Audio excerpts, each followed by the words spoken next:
আপনারা অনেকেই জানেন আমার মেইন আয়ের যে উৎস সেটা হলো মার্কেটিং এজেন্সি চালানো এবং মার্কেটিং এজেন্সির ক্লায়েন্টদের কাছ থেকে যে রেভিনিউ আসে সেটা দিয়ে মূলত আমি চলি। 2020 সালে আমি গরিলা শুরু করি। আপনারা অনেকেই এটাও জানেন যেহেতু আমি ইউটিউব ভিডিওতে দেখিয়েছি, এবং ওইটা খুব তাড়াতাড়ি প্রত্যেক বছর প্রায় €500,000 বা 5 লাখ ইউরোর মতো জেনারেট করা শুরু করে। আগের ভিডিওগুলো আমি আপনাদের একদম ডেস্কটপে যেয়ে দেখিয়েছি সবকিছু। রিসেন্টলি গত 1 বছর আগে আমি আরেকটা এজেন্সি শুরু করি যেটার নাম আমি দিই হাসল ফ্রাইডে ডিজিটাল, এবং হাসল ফ্রাইডে প্রায় 1 বছর এখন বয়স হয়ে যাচ্ছে। আমি যদি আপনাদের দেখাই আমার ল্যাপটপে যে হাসল ফ্রাইডে এখন কি অবস্থা, আমি স্ট্রাইপে যদি সাইন ইন করলে আপনারা দেখতে পারবেন যে লাস্ট 4 উইক আমি না দেখি, আমি ডিসেম্বর 2022 থেকে পিছিয়ে যে আমি যদি অ্যারাউন্ড ফেব্রুয়ারি 2022 থেকে শুরু করে জানুয়ারি 2023, তো 1 বছরের মতো সময় যদি দেখি, প্রথম বছর এটা হাসল ফ্রাইড, প্রথম বছরে আমরা প্রায় 2.5 লাখ ইউরোর মতো জেনারেট করতে পেরেছি, 2.5 লাখ ইউরোর একটু কম। এবং এজেন্সির আপনারা দেখতে পাচ্ছেন যে ফেব্রুয়ারির 1 তারিখে আমি 30,000 ইউরোর একটা পেমেন্ট পাবো হাসল ফ্রাইডের কাছ থেকে। সো বেশ ভালো চলছে বিজনেস। যে কারণে আমি আপনাদের এটা দেখালাম, তার কারণ হলো মার্কেটিং এজেন্সি চালানোর ব্যাপারে বা মার্কেটিং এজেন্সি শুরু করার ব্যাপারে বা মার্কেটিং এজেন্সিতে গ্রোথ আনার ব্যাপারে আমার ধারণা আমি অনেকের থেকে একটু বেশি জানি। যে কারণে আমি আজকে খুব ইম্পর্টেন্ট একটা ব্যাপার নিয়ে কথা বলবো আপনাদের সাথে। এটা হলো আপনাদের কি আসলে মার্কেটিং এজেন্সি শুরু করা উচিত নাকি উচিত না। আচ্ছা, অ্যাট ইটস হাইট গরিলায় একসময় 150-র মতো ক্লায়েন্ট ছিল, এখন হয়তো 120, 110 এরকম আছে, এবং হাসেলে 16 থেকে 20টার মতো ক্লায়েন্ট আছে। এবং এই ক্লায়েন্টগুলো কিন্তু এমন না যে বাংলাদেশি ক্লায়েন্ট, বাংলাদেশি কোনো বিজনেস যে আমার ভিডিও দেখেছে বা আমাকে পার্সোনালি চিনে বা আমার চেহারা চিনে এই কারণে সে ক্লায়েন্ট হিসেবে কনভার্ট হয়েছে। যদি ওটা আমাদের করার পরিকল্পনা আছে 2023-এর কোনো একটা সময়, বাট এখন পর্যন্ত এরকম না।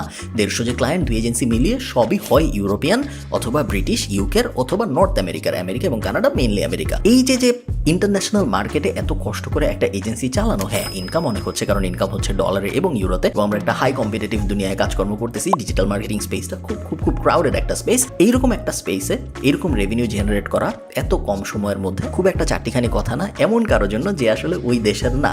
আপনাদের বুঝতে হবে, আমি কিন্তু বাংলাদেশের মানুষ, আমি 6 বছর হয়েছে আয়ারল্যান্ডে থাকি, জীবনে কখনো আমি আমেরিকা যাইনি। তো এই যে এক দেশে থেকে অন্য আরেকটা দেশের মার্কেটে মার্কেটিংয়ের মতো একটা জিনিস নিয়ে কাজকর্ম করা, এটা খুব কমপ্লিকেটেড একটা কাজ। এবং এই কাজ করতে যেয়ে গত 6 বছরে আমার অনেক অভিজ্ঞতা হয়েছে। যে অভিজ্ঞতার আলোকে আমি আপনাদের আজকে কিছু পয়েন্ট বলবো, যেই পয়েন্টগুলো শুনে আপনারা ডিসাইড করবেন যে আপনাদের আসলে একটা মার্কেটিং এজেন্সি শুরু করা উচিত নাকি উচিত না। পয়েন্ট নাম্বার 1, মার্কেটিং এজেন্সি একটা ক্লায়েন্ট ফেসিং বিজনেস, এবং যখনই আপনি কোনো ক্লায়েন্ট ফেসিং বিজনেস করবেন তখন ওই বিজনেসটা নর্মাল বিজনেসের থেকে 100 থেকে 200 গুণ বেশি ডিফিকাল্ট হয়ে যায়। অনেকে হয়তো ভাবে যে মার্কেটিং এজেন্সি চালানোর মানে মনে হয় মার্কেটিং আমি করতে পারি, এইটা আমার কোর স্ট্রেংথ, বা আমি অনেক ভালো এসইও জানি, এটা মনে হয় আমার কোর স্ট্রেংথ, বা আমি ভালো ফেসবুক অ্যাড চালাইতে পারি, ওটা মনে হয় আমার কোর স্ট্রেংথ।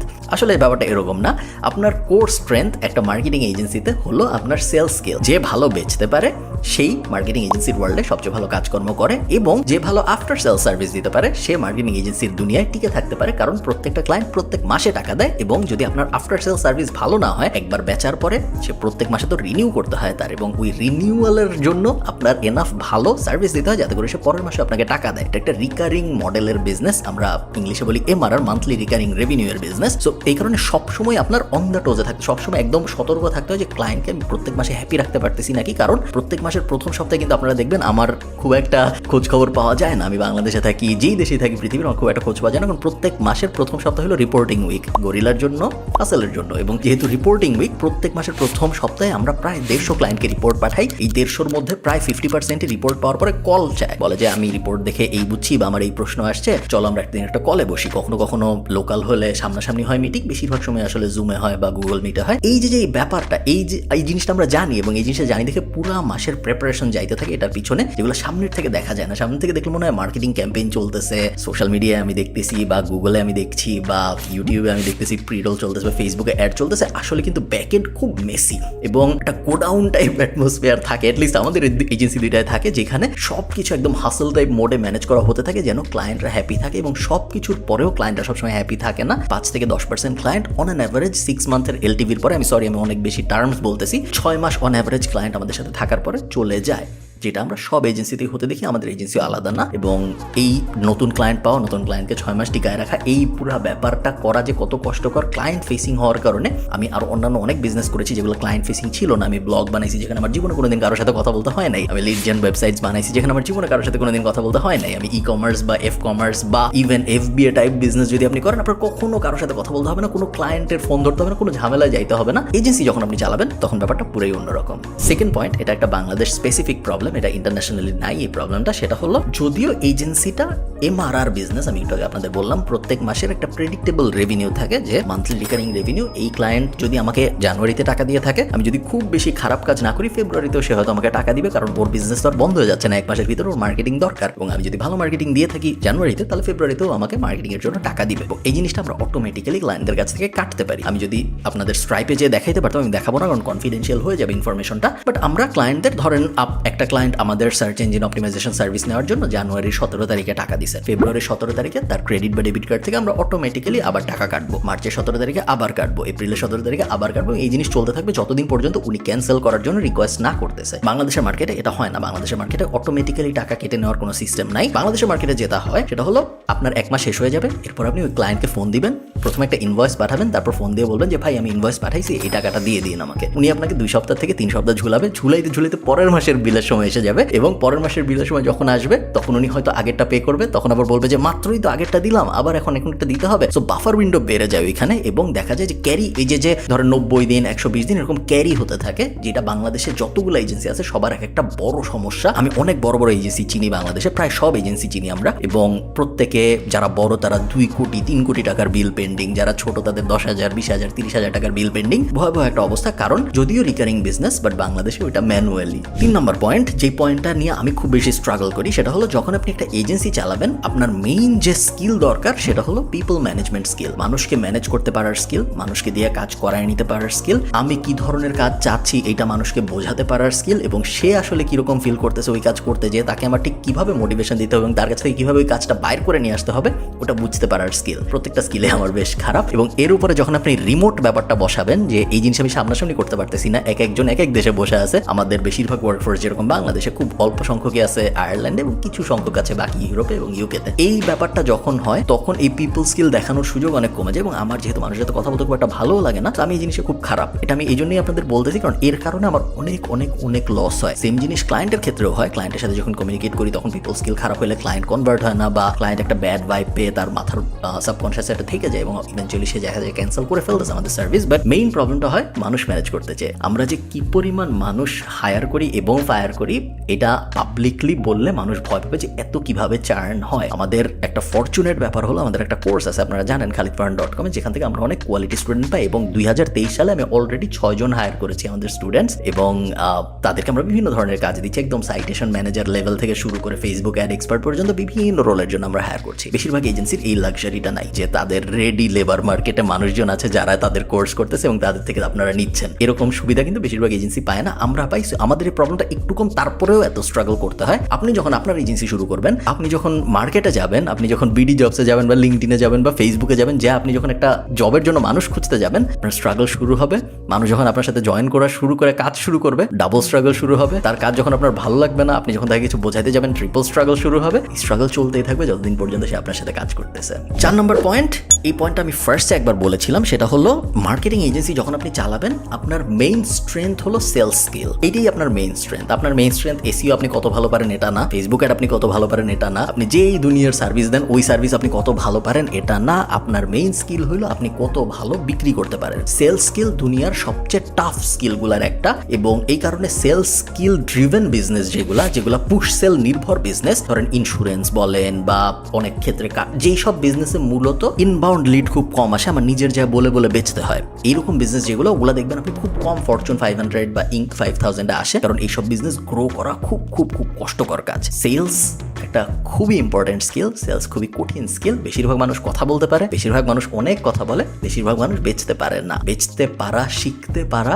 আপনার এজেন্সি চালানোর জন্য একটা পূর্ব শর্ত। যদি আপনি এটা না পারেন, কিছু ক্লায়েন্ট হয়তো আপনি পাবেন যারা ইনবাউন্ড, তাদের নিজেদেরই আগ্রহ আছে, এবং আপনি যাই বলেন তারা মোটামুটি, আপনি ভয়ঙ্কর বাজে কিছু না বললে তারা কনভার্ট হয়ে ক্লায়েন্ট হবে। বাট আপনি যখন স্কেল করার কথা ভাববেন তখন আপনি কখনোই স্কেল করতে পারবেন না সবার সাথে। আপনি যদি খুব ভালো সেলসও হন, সেলস ম্যানেজার হিসেবে আপনি একদম ওয়ার্ল্ড ক্লাস লেভেলের, ওই রকমও যদি আপনি হন, আপনি একা তো প্রতিদিন 100 মানুষের সাথে কথা বলতে পারবেন না, আপনার টিম লাগবে, এবং টিম যখন লাগবে তখন সেলস ভালো জানে এরকম মানুষ লাগবে। পুরা সেলস নির্ভর হবে একটা মার্কেটিং এজেন্সি। এটলিস্ট আমার এক্সপিরিয়েন্স আমি এটাই দেখছি। যদি তা না হয় তাহলে মার্কেটিং এজেন্সি কখনোই বড় হয় না। 5th পয়েন্ট, পুরা দুনিয়া এই পয়েন্ট আছে এবং বাংলাদেশে এই প্রবলেম আছে, সেটা হলো মার্কেটিং এজেন্সির এন্ট্রি ব্যারিয়ার খুব কম। আপনি দেখবেন আপনারা অনেকেই জানেন, আমি ঠিক জানি না, আমি আবার বলতেছি যে আমি মার্কেটিংয়ে প্রথমে নর্থ সাউথ থেকে ব্যাচেলর করেছি, এরপর আমি ডিজিটাল মার্কেটিংয়ে ইউনিভার্সিটি অফ ডাবলিনের ট্রিনিটি কলেজ থেকে মাস্টার্স করছি। মার্কেটিং বিষয়ে আমার পাবলিকেশন রিসার্চ ছিল লোকাল এসইও নিয়ে। এরপরে মার্কেটিং নিয়ে তো আমি গত প্রায় 7 বছর ধরে কাজ করতেছি, নিজে এজেন্সি লাইফে ক্লায়েন্টদের কাজ করতেছি। আবার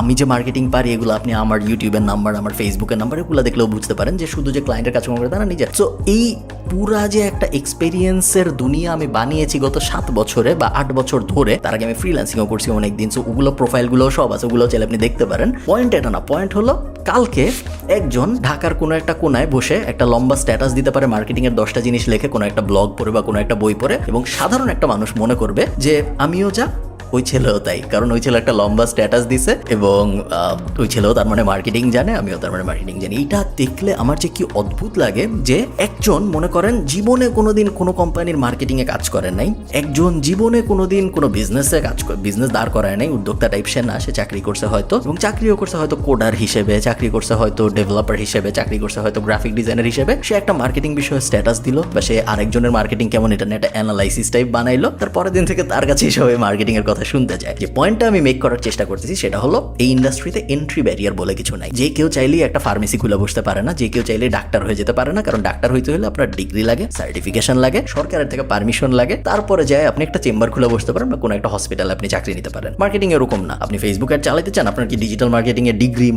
বাধ্যতামূলক না, যে কেউ চাইলে করতে পারে। এই কারণে এন্ট্রি ব্যারিয়ার নাই। 5 বছরের একটা ছেলেও করতে পারে, 50 বছরের একটা লোকও করতে পারে। কে যে ভালো কে যে খারাপ, কার এক্সপিরিয়েন্স যে কেমন, এটা তো সাধারণ ক্লায়েন্ট বুঝে না। সাধারণ ক্লায়েন্ট ভাবে কমে দিচ্ছে, কতই বা খারাপ হবে, বা ওর কাছ থেকে আমি একটু বেশি স্ট্যাটাস দেখছি, বা ও বেশি অ্যানালাইসিস, ওর ভাইব দেখে মনে হয় যে ও মনে হয় অনেক কিছু পারে, ওর সার্ভিস আমি নেই। সো ক্লায়েন্ট ফেসিং বিজনেস এক, প্লাস এন্ট্রি ব্যারিয়ার লো। ইউটিউবের ক্ষেত্রে ব্যাপারটা সেম, ইউটিউবের এন্ট্রি ব্যারিয়ার খুব লো, যে কারণে ইউটিউব করাও খুব একটা ভালো আইডিয়া বলে আমার মনে হয় না। বাট ওটা আজকের টপিকের বিষয় না, এটা আমরা আরেকদিন কথা বলবো যদি আপনারা চান। এই যে এন্ট্রি ব্যারিয়ার লো হয় এবং সার্টিফিকেশন না থাকে যে কেউ মার্কেটে এন্টার করতে পারা, এটা একটা বড় কারণ যে কারণে আমি মানুষকে এজেন্সি টাইপ জিনিসপত্র শুরু করতে নিরুৎসাহিত করি। দেখেন, মনে করেন আমার কাছে 1 লাখ টাকা আছে, 1 লাখ টাকা দিয়ে আমি একটা টাইয়ের ব্র্যান্ড শুরু করতে পারি, একটা টি শার্টের ব্র্যান্ড শুরু করতে পারি, একটা ঘড়ির ব্র্যান্ড শুরু করতে পারি, একটা মোবাইল অ্যাক্সেসরিজের ব্র্যান্ড শুরু করতে পারি, অথবা একটা মার্কেটিং এজেন্সি চালাইতে পারি। এই 5টার মধ্যে কোনটা আমার সিলেক্ট করা উচিত?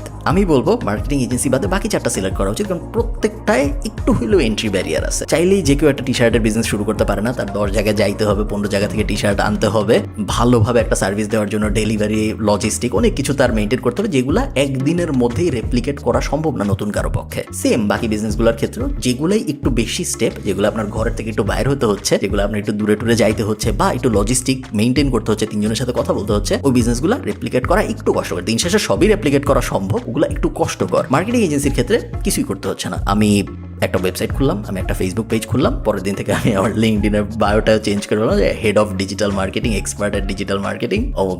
আপনারা বিশ্বাস করবেন না, হয়তো নাম বলতে পারি না, খারাপ দেখায়, এরকম অনেক মানুষ আছে যাদেরকে আপনি মার্কেটিং এক্সপার্ট ভাবেন এবং ওদের পাবলিক ভাইব হলো তারা মার্কেটিং এক্সপার্ট, তারা হিন্দুনিয়ার এমন কিছু নাই, জানে না। এই মানুষগুলা গোপনে গোপনে অনেকে আছে চাকরি করে, অনেকে আছে পাবলিকলি অনেক ভাবসাব নেয়, কিন্তু আবার ইনবক্সে বা ইমেইলে চাকরি চায় বা অনেক স্ট্রাগল করতেছে, এরকম মানুষও আছে। সো সামনাসামনি যা দেখা যায়, মার্কেটিং ওয়ার্ল্ডের ব্যাকএন্ডটা অত মধুর না, অনেক কঠিন। যেটা আমার উদ্দেশ্য এটা না যে আপনি মার্কেটিং না করেন বা মার্কেটিং এজেন্সি দাঁড় না করান, এটা আমার উদ্দেশ্য না। আমি জাস্ট চাই আপনি রিয়েল ব্যাপারটা জানেন এবং তারপর ডিসিশন নেন যে আপনি আসলে করতে চান নাকি চান। এত কিছুর পরেও যদি আপনি মার্কেটিং এজেন্সি শুরু করতে চান, তাহলে আমার কিছু টিপস আছে আপনার জন্য, যেগুলো আপনি যদি মেইনটেইন করতে পারেন, তাহলে আমার ধারণা আপনার মার্কেটিং এজেন্সির জার্নিটা অনেক সুন্দর হবে। প্রথম টিপ হলো try to sell one service.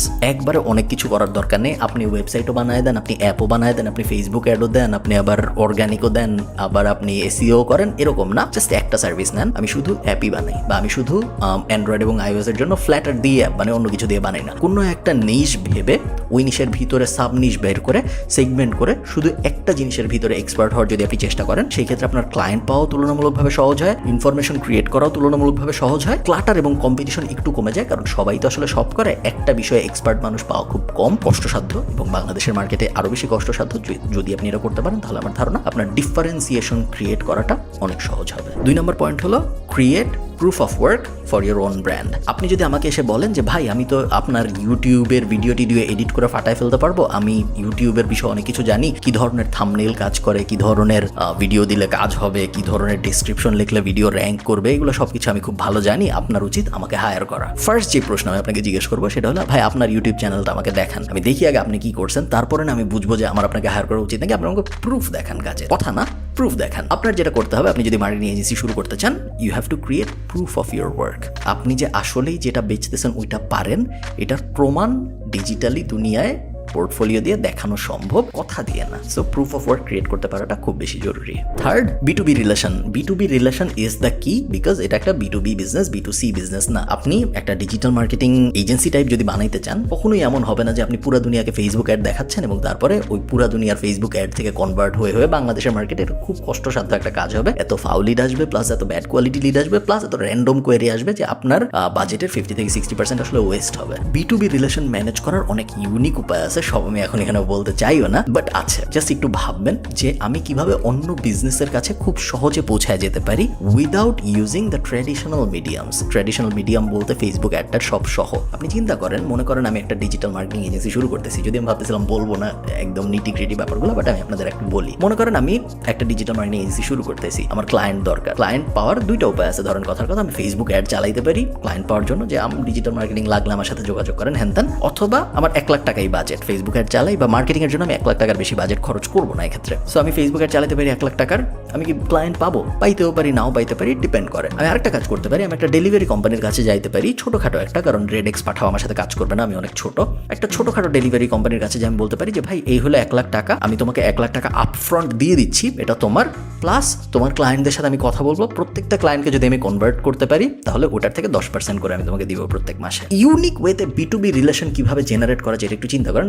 Courier কোম্পানির কাছে কারা সার্ভিস নেয়? যাদের সবার বিজনেস আছে, যাদের বিজনেস আছে তারাই আমার পোটেনশিয়াল কাস্টমারও। আমি যদি ওদের সাথে কথা বলতে পারি, সবাই তো আমার কাস্টমার হবে না, বাট আমি ইজি কোয়ালিটি লিড পেলাম। প্রত্যেক 10 জনের সাথে কথা বলে আমার যদি সেলস স্কিল ভালো হয়, যেটা নিয়ে আমরা অনেকক্ষণ আগে কথা বলছিলাম, প্রত্যেক 10টায় বা প্রত্যেক 20টায় আমার 1 বা 2টা কাস্টমার হওয়া উচিত। এবং আমার যদি সার্ভিস ভালো হয় তাহলে অ্যাটলিস্ট ওরা আমার সাথে 6 মাস থাকবে। সো ম্যাথ খুব সুন্দর করে কাজ করবে। একটু ইউনিক ভাবে চিন্তা করেন যে B2B রিলেশন বের করার আর কি কি উপায় আছে, অনেকগুলো আছে। আমি সবকিছু এখানে বলবো না, আমাদের মেটা মার্কেটিং কোর্সের ইনফরমেশন সেকশনের ভিতরে অনেকগুলো থাকবে সামনে। লাস্ট পয়েন্ট, যেটা ভিডিও অনেক বড় হয়ে যাচ্ছে, সেটা হলো ইট tax time to build a good business. এরকম না যে আমি 6 মাসের ভিতরে বা 3 মাসের ভিতরে বিশাল একটা বিজনেস দাঁড় করায় ফেললাম, এটা আনলাইকলি, হবে না তা না, হয়। এবং ওগুলার এক্সাম্পল আপনারা দেখেন, কারণ ওগুলা নিয়ে নিউজ হয় বা ওগুলা নিয়ে কথাবার্তা হয়। বাট অন অ্যাভারেজ একটা বিজনেসের রেভিনিউ যাইতে 12 মাস থেকে 24 মাস লাগতেই পারে, এটা কোনো খারাপ ব্যাপার না। আপনি যখন মান্থলি রিকারিং রেভিনিউ টাইপ বিজনেসের জন্য আপনার কোম্পানিটা দাঁড় করাচ্ছেন, তখন আপনার প্রফিটেবিলিটি যদি ডিলে হয় তাতে কোনো সমস্যা নাই, কারণ আপনার কাস্টমার অ্যাকুইজিশন হচ্ছে। সো